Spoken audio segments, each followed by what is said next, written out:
বন্ধুরা, আজকের গল্পের আসরে তোমাদের জন্য থাকছে গোপাল ভাঁড়ের তোমার আমার ব্যাপার। গোপাল একদিন তার প্রিয় বন্ধু নেপালকে বললে, দেখো ভাই নেপাল, সবই তোমার আমার ব্যাপার। নেপাল জিজ্ঞেস করলে, সে আবার কি রকম?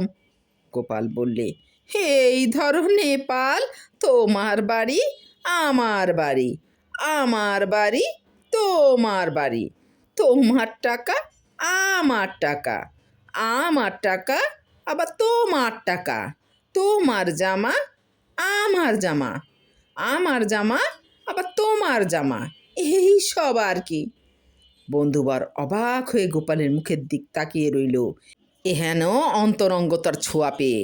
গোপাল ততক্ষণে ভেলকি দেখানোর মতো নেপালের পকেটে হাত ঢুকিয়ে খাবলা মেরে কিছু পয়সা তুলে নিয়ে বললে, এই যেমন তোমার পকেট আমার পকেট, সেই পকেট তোমারই থাকলো, তোমার হাত মানে আমার হাত গেল আর এলো।